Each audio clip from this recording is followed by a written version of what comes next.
Hola, ¿qué tal? Continuamos con nuestros videos inspiradores.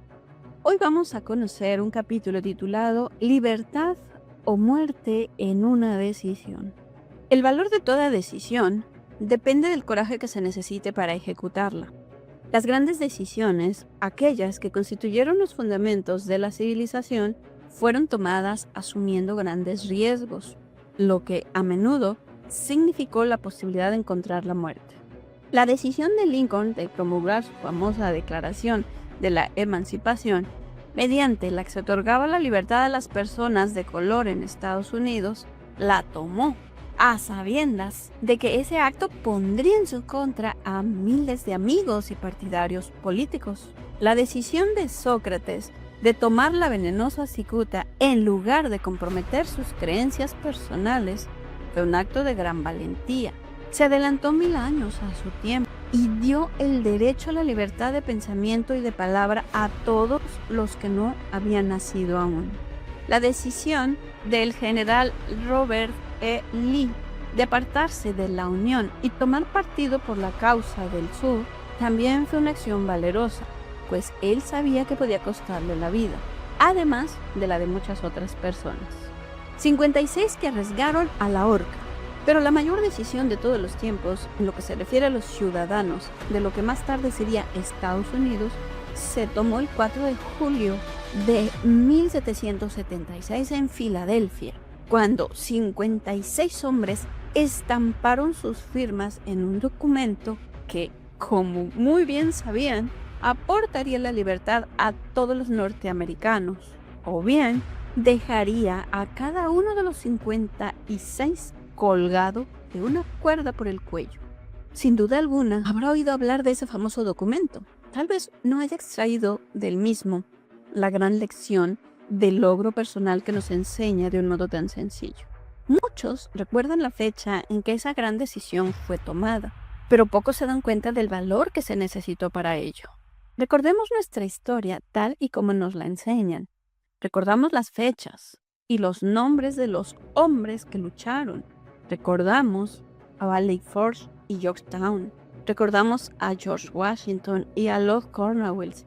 Pero en realidad sabemos muy poco acerca de las fuerzas reales que había detrás de estos hombres, fechas y lugares. Y sabemos menos todavía sobre ese poder intangible que nos aseguró la libertad, mucho antes de que los ejércitos de Washington llegaran a Yorktown. Representa casi una tragedia que los historiadores hayan pasado por alto el hacer la más mínima referencia al poder irresistible que dio nacimiento y libertad a la nación destinada a establecer nuevos niveles de independencia para todos los pueblos de la tierra. Y digo que eso es casi una tragedia porque precisamente se trata del mismo poder que todo individuo debe utilizar para superar las dificultades que se le presenten en la vida y obligar a ésta a pagar el precio que se le pide. Revisemos, aunque solo sea de forma muy breve, acontecimientos que dieron lugar a ese poder. La historia comienza con un incidente ocurrido en Boston el 5 de marzo de 1770. Los soldados británicos patrullaban por las calles amenazando a los ciudadanos con su sola presencia. A los colonos no les gustaba ver hombres armados andando por sus ciudades.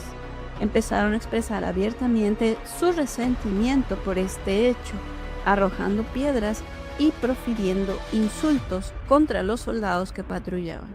Hasta que el oficial al mando dio la orden: ¡carguen bayonetas! ¡Carguen! La batalla, que comenzó en ese momento, tuvo como resultado la muerte de muchos, mientras que otros quedaron heridos. El incidente provocó tal resentimiento que la Asamblea Provisional, compuesta por colonos importantes, convocó una reunión con el propósito de emprender alguna acción concreta. Dos de los miembros de esa asamblea fueron John Hancock y Samuel Adams.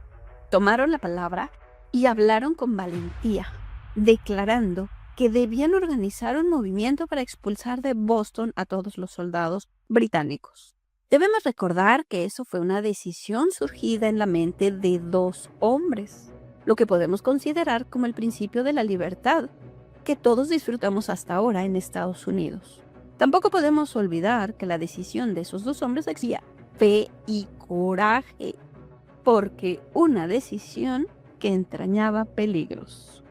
Antes de que la asamblea terminara, Samuel Adams fue elegido para visitar al gobernador de la provincia, Hutchinson, con objeto de exigirle la retirada de las tropas británicas. La petición fue aceptada y los soldados se retiraron de Boston, pero el incidente no quedó zanjado por ello.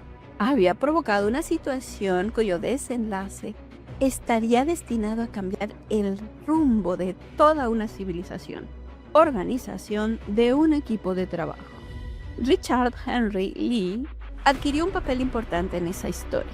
Él y Samuel Adams se comunicaban entre sí con frecuencia, por correspondencia, compartiendo temores y esperanzas acerca del bienestar del pueblo en sus provincias respectivas. A raíz de esa práctica, Adams concibió la idea de que un intercambio mutuo de cartas entre las 13 colonias podría ayudar a producir la coordinación de esfuerzos que tanto necesitaban en relación con la solución de sus problemas. 2 años después del enfrentamiento con los soldados británicos en Boston, en marzo de 1972, Adams presentó esta idea ante la Asamblea en forma de una moción para que se estableciera un comité de correspondencia entre las colonias, que contara con corresponsales nombrados en cada una de las colonias, con el propósito de una cooperación amistosa para la mejora de las colonias de la América Británica. Eso constituyó el principio de la organización de un poder mucho más amplio, destinado a conseguir la libertad para todos los colonos y sus descendientes. De ese modo, se organizó el equipo de trabajo. Estaba compuesto por Adams, Lee y Hancock. El comité de correspondencia fue organizado. Los ciudadanos de las colonias habían estado desarrollando una desorganizada oposición física contra los soldados británicos a través de incidentes similares a los tumultos de Boston.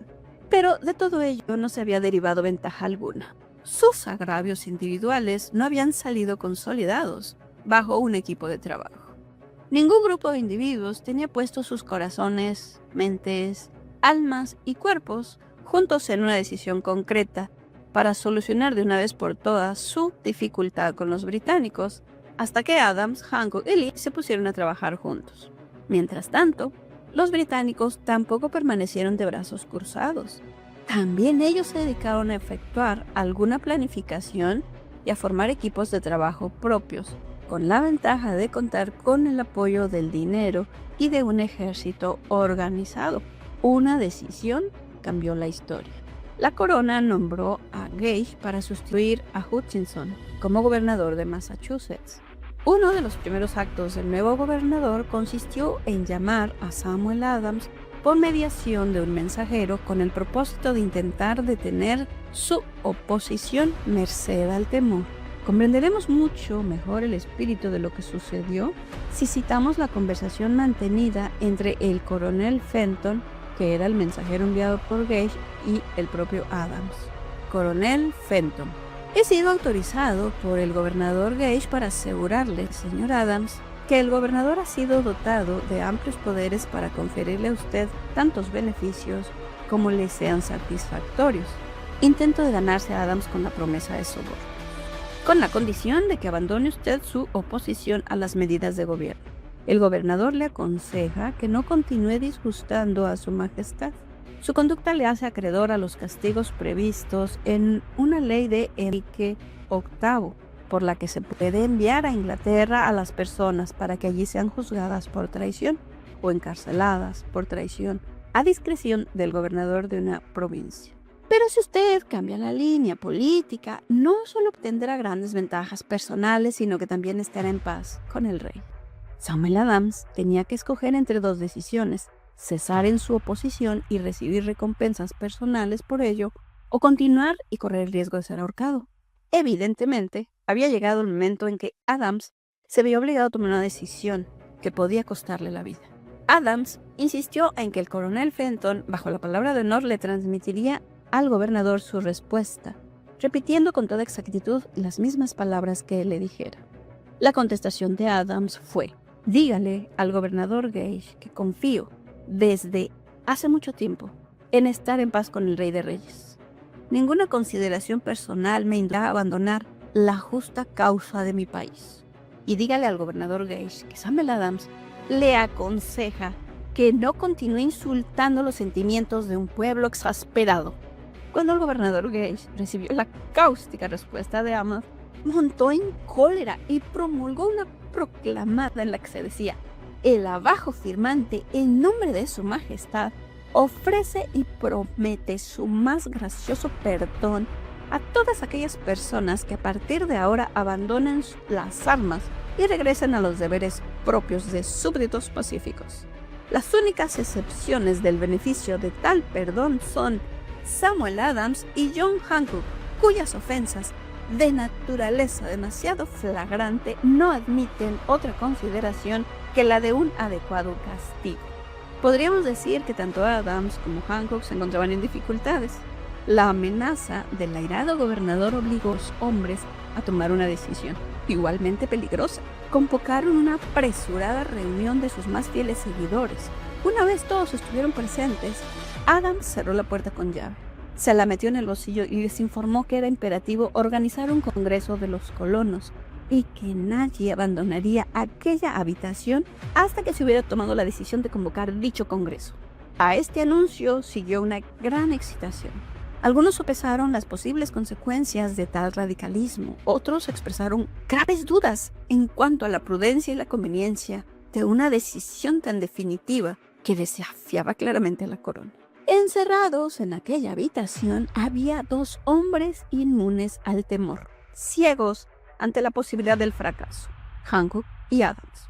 Gracias a la influencia de sus mentes, los demás fueron inducidos a aceptar que se debían establecer acuerdos a través del Comité de Correspondencia para convocar el primer Congreso Continental, que se celebraría en Filadelfia el 5 de septiembre de 1774. Vale la pena recordar esa fecha. Es mucho más importante que la del 4 de julio de 1776. Si no se hubiera tomado la decisión de convocar un Congreso Continental, tampoco se hubiese llevado a cabo la firma de la Declaración de Independencia. Antes de que la primera reunión del nuevo Congreso se celebrara, otro líder que se encontraba en otra parte del país se hallaba profundamente enfrascado en la tarea de publicar una sucinta exposición de los derechos de la América Británica. Se trataba de Thomas Jefferson de la provincia de Virginia, cuyas relaciones con Lord Dunmore, representante de la corona en Virginia, eran tan tensas como las de Hancock y Adams con su gobernador. Poco después de que se publicara su cinta de los derechos, Jefferson fue informado de que había la orden de perseguirlo por alta traición contra el gobierno de su majestad. Inspirado por la amenaza, uno de los colegas de Jefferson, Patrick Henry, expresó con claridad lo que pensaba y concluyó sus observaciones con una frase que se ha hecho clásica desde entonces: si esto es traición, que sea la mayor de todas. Fueron hombres como estos los que, sin poder, sin autoridad, sin ejército y sin dinero, tomaron asiento en una solemne consideración del destino de las colonias, dando inicio así a la apertura del primer Congreso Continental, que continuaron celebrando cada 2 años, hasta que el 7 de junio de 1776, Richard Henry Lee se levantó, se dirigió a la presidencia y ante el asombro de la asamblea presentó la siguiente moción: caballeros, presento la moción de que estas colonias unidas son y deben ser por derecho estados libres e independientes, absueltos de toda alianza con la corona británica, y que toda conexión política entre ellos y el país del Reino Unido está disuelta y así debe quedar.